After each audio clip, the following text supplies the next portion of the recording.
Benefactor underwriting for this broadcast has been provided by a grant from Republic Bank. The power of red is back. Major underwriting support for this broadcast has been provided by grants from New York Community Bank, M&T Bank, Perfect Building Maintenance, Customers Bank, Collins Building Services, Marks Paneth. Additional underwriting support has been provided by grants from AmTrust Title, Bank of America, Capital One Bank, Douglaston Development Levine Builders, Flushing Bank, Friedman LLP, Handro Properties LLC, Handler Real Estate Organization, Investors Bank, James D. Kuhn Real Estate Institute at Syracuse University, John Catsimatidis Red Apple Group, New Banks, Meridian Capital Group, Ocean First Bank, RPW Group, TD Bank, the One Stop Property Group, and these friends.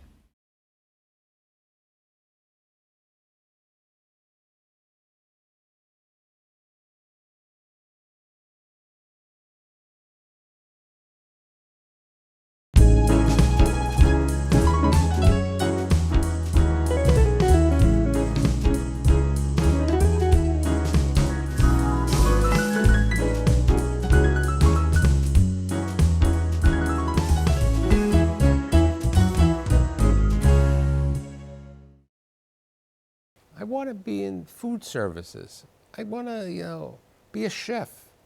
Now, I'm a young kid. I'm going to work in a luncheonette. A couple years later, I'm going to have Ed Brown Catering. I'm going to go to the CIA. I'm going to go to Paris. I'm going to work, and eventually, I'm going to get involved with this company called Restaurant Associates. And I've been there on and off for the past 30 years.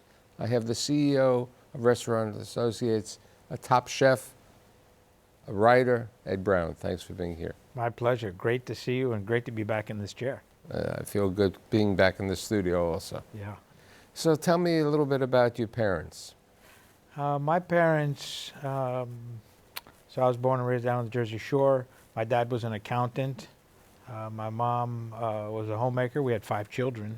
You're in the middle, you right? Right in the middle, man. Right in the middle. In fact, couldn't be more in the middle. The youngest of 3 brothers with about a 7-year pause, 2 little sisters. Very much that middle child. But yeah, I grew up down on the Jersey Shore. My grandmother lived nearby, so it was great. I had a tremendous relationship with my maternal grandmother. Was she a good cook? Fantastic cook.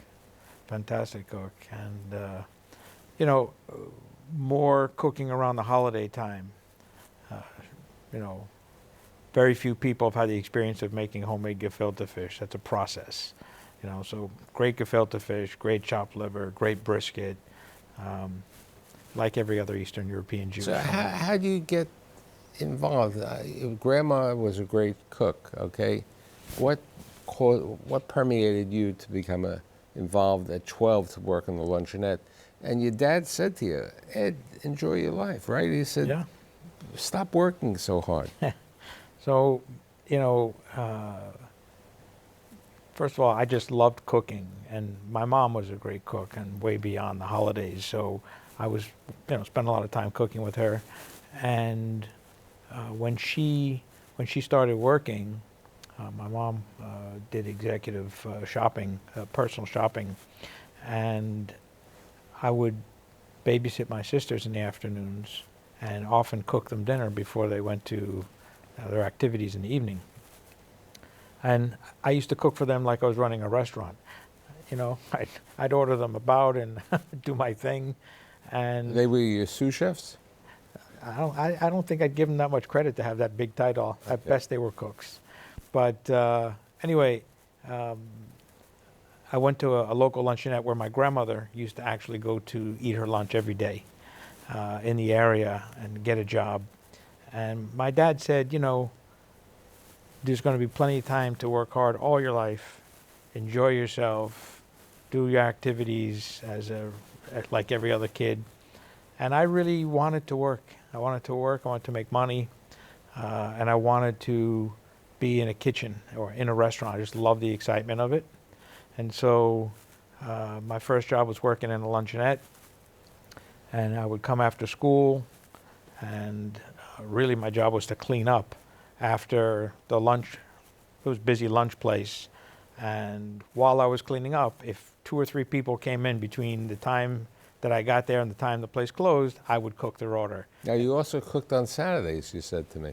Eventually, I ended up being able to cook on Saturdays, and actually was the cook, or the second cook on a Saturday, where we did, more than 100 people with no paper, no dupes, just 3 very experienced waitresses shouting out orders.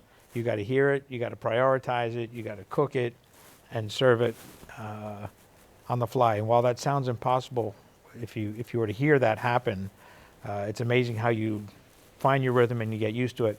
And to this day, that sticks with me, to be able to prioritize and multitask. And a lot of great cooks and chefs have worked in luncheonettes and places like that. You have to know what you're doing. So how do you elevate from the luncheonette to create the Ed Brown catering cart? So I did a couple of jobs. Friends of my parents, were having a party. Could you cook the dinner?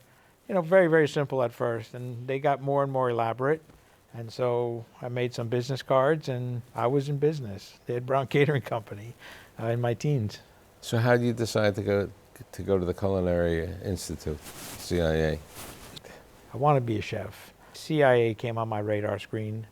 We took a visit to the school and found out not only was it a tremendous and beautiful place, but unbelievably professional and regimented. And this was like going to, he could see that this was like going to the Harvard of cooking school.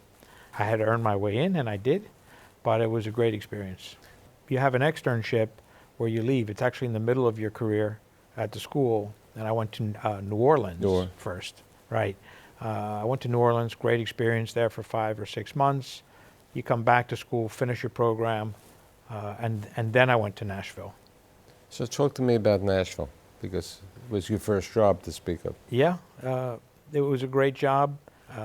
It was sort of the Lutece of Nashville.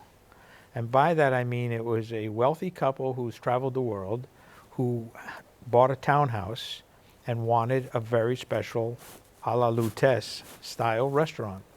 And they sought out great chefs, and they hired, actually using my mentor from school, a French chef, used him as a consultant to find a guy they brought from Dijon, France.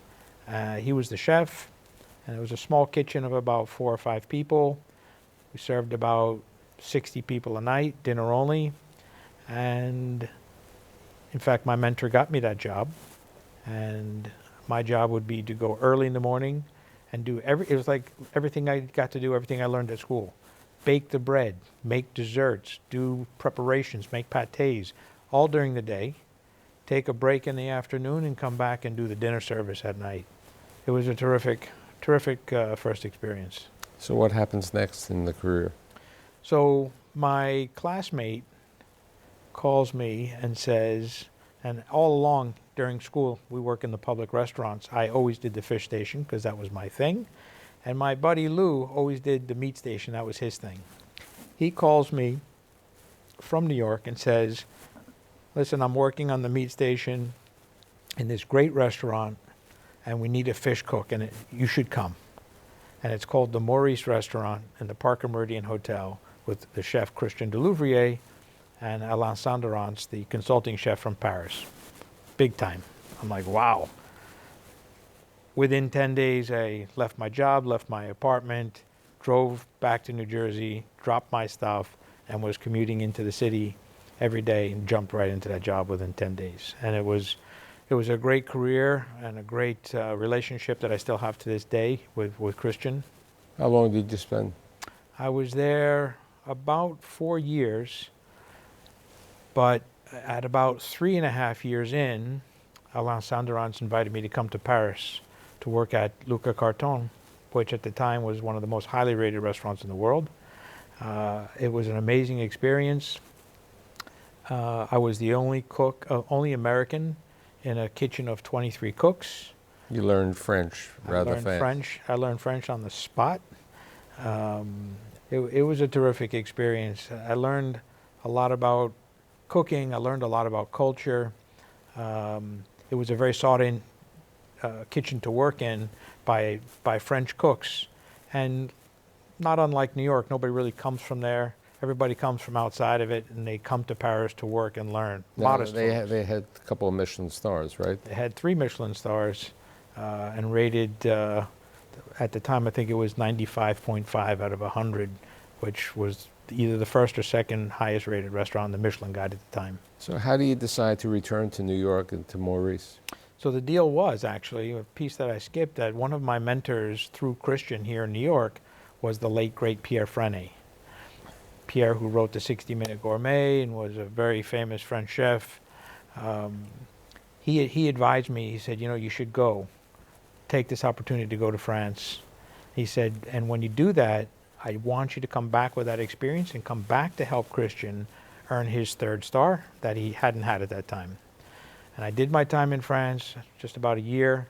I came back to work with Christian at the Maurice, and we actually made those stars 3.5 or 4 months later. It's not your 30th birthday yet, right? Oh, long before. Right, I'm 23 years old at this point. So I come back, I fulfill my obligation that Pierre said to come back and help Christian. We did that, we made the stars, and then he fulfilled his promise to me, which was he would then sort of anoint me to be the chef of my first kitchen here in New York City. At the age of 23. At the age of 23. And so at that time, I was the youngest chef in New York City, and especially of a restaurant of substance, a French restaurant. It was called Marie Michel Restaurant on 56th Street. So I just moved down the block from the Maurice, which was on 56th Street between 6th and 7th. I moved between 5th and 6th. And I stayed there about 3.5 years, got many great reviews, had a fantastic run there, learned everything. I did everything from plan the menus to cook the food to order the toilet paper and schedule the carpet cleaning. And so it was really a lesson on how to be an owner. And it was a great owner. It was a woman, Marie Michel, a French woman, who, she let me, she empowered me, like, take as much as you want. You want to run this place, under her guidance. I knew what she wanted to happen. It was like an internship, externship. It was, and it was a great learning experience, and it helped her, because I helped her make her place very successful. Towards the end of the time there, I was courted by Restaurant Associates, and I'm thinking, I've come from Paris to the #1 restaurant in New York, to a French restaurant that I've put on the map. Why am I going to join some big company? I never even thought of that path. The carrot that interested me was they wanted to be back in the theme restaurant business and refresh the theme restaurant business. And with that, we were going to take the old Charlie Brown space in the Pan Am building, now MetLife, and turn that into Tropica. And it was going to be a seafood-forward restaurant, but very updated, not a classical restaurant. It's supposed to be a fun but important restaurant.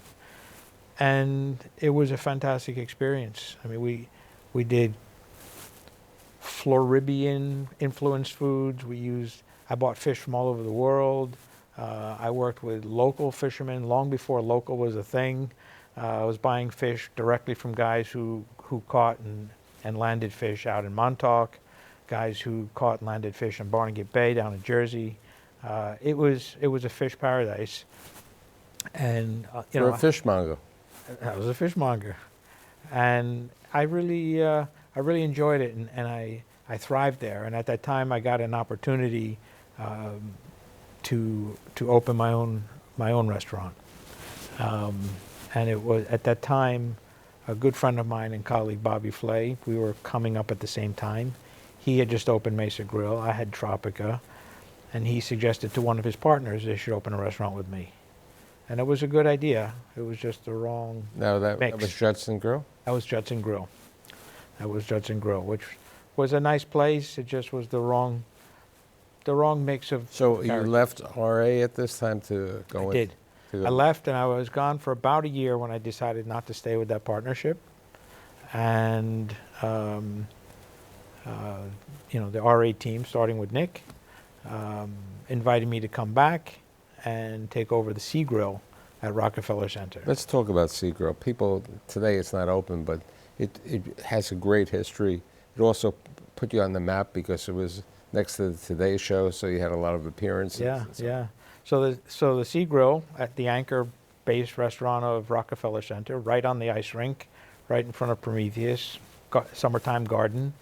Was a very upscale, magnificent seafood restaurant that I had the privilege of being there for almost 15 years as a home base. I did other things for the company, but that was my home base. Every menu was made there, and we really were the canteen of the real stars of television, which are not necessarily the ones you see, are the ones who run it. You know, all the big guys from the GE days to the NBC days to the Universal days, they all ate with us every day, as well as the personalities you see on TV. And so I became sort of the neighborhood go-to guy to be on the Today Show. I was right downstairs. Did you get a SAG card? I didn't get a SAG card, but I counted up a couple years ago.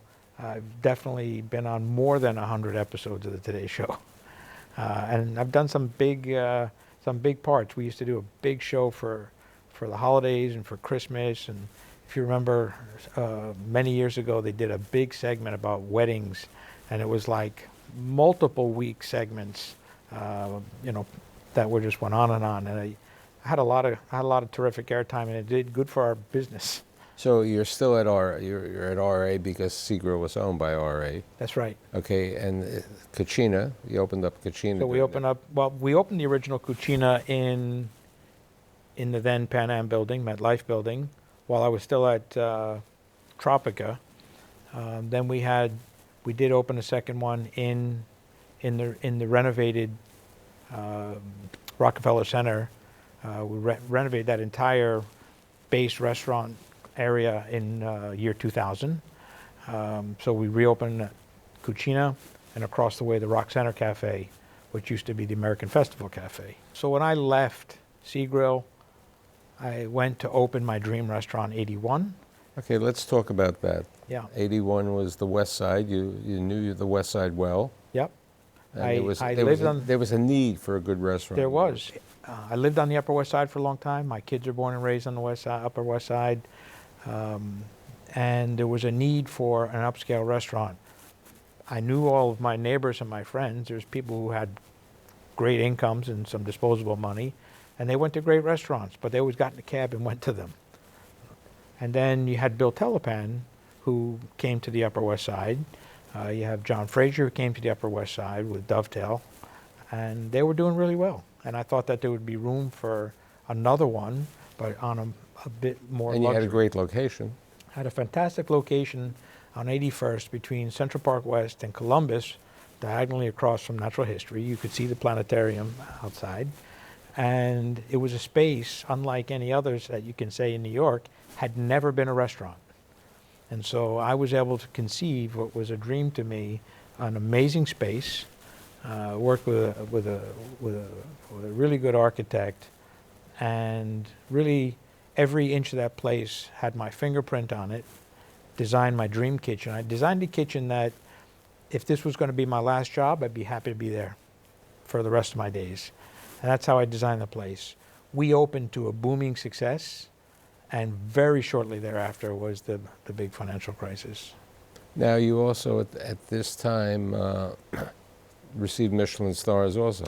I did. I earned a Michelin star even before my first one-year anniversary. So at that time, 2009 or so, which is when Michelin really just started to come to America. Right. So it was still is, one of the most prestigious honors that I've ever had, because you're really recognized for your excellence, and it's really secretive. I would never know. There's many inspectors. It's not one critic and people figure out who it is. We never, ever know who it is. So at that time, it's the Iron Chef? Yes. Iron Chef was in 2010. Who'd you compete with? I was up against Michael Simon. Oh, really? Yeah, who's a terrific guy, a lot of fun. And, I wasn't happy with the judging, but I was happy with my food. But, everyone around me, my family and my colleagues, like, oh, that's too bad. You should have won. I'm like, are you kidding? I had 60 minutes of Food Network Great exposure. airtime, and who cares who won or lost? It was a great experience, and I got a lot of exposure. The cookbook. Cookbook, I actually wrote the cookbook in '94. I wrote the cookbook right when I had returned to the Sea Grill. I started it in '91. Got paused because I just was too busy, couldn't get it together. I had a writer who I would spend hours with just having conversations like this, and he would write on a legal pad, and we turned it into a book. That book took us 2.5 years to write. So 81 doesn't work out. Ed's Chowder House, let's talk about that. So in the second year of '81, one night, a well-known restaurateur comes to my restaurant, who I know peripherally for 20-something years, and says, I've got this space, and it's the wrong concept. It should be a seafood concept, and I'd like you to think about being my partner to do it, consulting partner. And so we did. We opened Ed's Chowder House in the Empire Hotel, right across from Lincoln Center, another place where I've worked for many years. And it had a great run. It had about a 10-year run, and it was even more fancy than I would have liked, because I said to him, as far as I'm concerned, except for throwing sand on the floor, I want a restaurant like a beachy restaurant like that. Super high quality food and cooking, but relaxed. And in fact, we had 2 areas in there. We had the chowder bar up front, and we had the restaurant behind it. And if I could do it all over again, I'd rebuild just the chowder bar only. Let's talk a bit about getting back to RA, ACES, the U.S. Open, and certain of the other changes. Right. So I've been through RA, and even when I wasn't in RA, I've always been involved in the U.S. Open.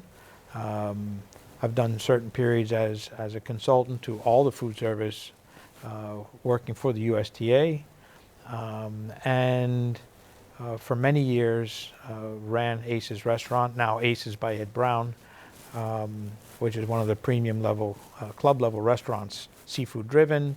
I've got a sushi bar in the restaurant that's done by Morimoto, and I continue to curate that restaurant. Around the time that I closed 81, the moment that news came out, my dear friend and other mentor, Dick Catani, who you know well, he came to me and said, "Listen, I know you're thinking you're going to be closing. I get it. I'm just here to tell you need to just sign up with me and come back to the company." He says, "I'm not sure what role you'll play, but we have a role for you." And it was the most welcoming thing that has ever happened, most generous welcoming thing that's ever happened to me, which doesn't surprise anybody who knows Dick Catani. And, for obvious reasons, I'm very much thinking of him today. He's having a bit of a struggle in life, but he brought me back to the company, and I came back to work for him. So let's talk about today, and you as in your role as CEO of RA and what RA is. So, on my road to becoming CEO, first I was the chef innovator of the company. Dick asked me to be the president of the company, and I said, I don't think I'm interested. I think I'm as far away from cooking as I ever want to be. But then, as usual, he made me see how I didn't see it, and I became president, and as Dick had decided to retire, I became CEO. And I got to tell you, I love it, because I have the opportunity to continue a fantastic legacy. We're celebrating our 75th year anniversary of the company, and there's so much more to be done, but at the same time, I'm able to rely on what we have done. And if I just look back in history, which I keep doing, I keep looking in our archives and our files, and I look back at what we've done, it was a perfect formula. And I'm going to somewhat recreate that formula in a modern day version. What way?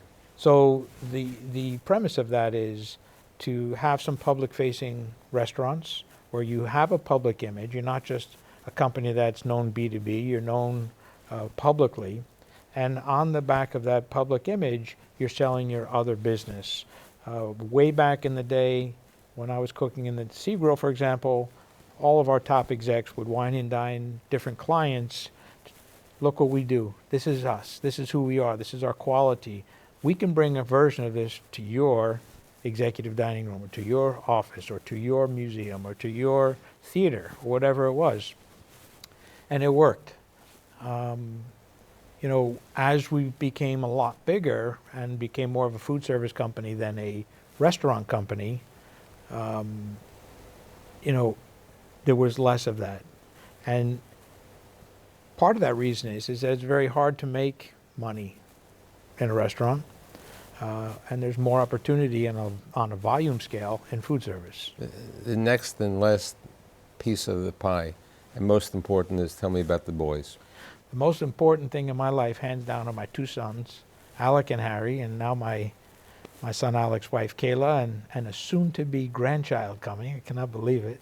But these are the light of my life. I live and breathe for them every day, and nothing more important. And when I've had better or worse times in my life, I always look to them and remember that they're looking at me and what I'm doing. As I said to you before, I've been fortunate during the 450 life stories of building New York to have a couple of people in the food service, but I'm very fortunate to have the 3 former CEOs and the current CEO of RA, Nick Valente, Dick Catena, and you. And thanks for being here today. Thanks, Michael. Pleasure.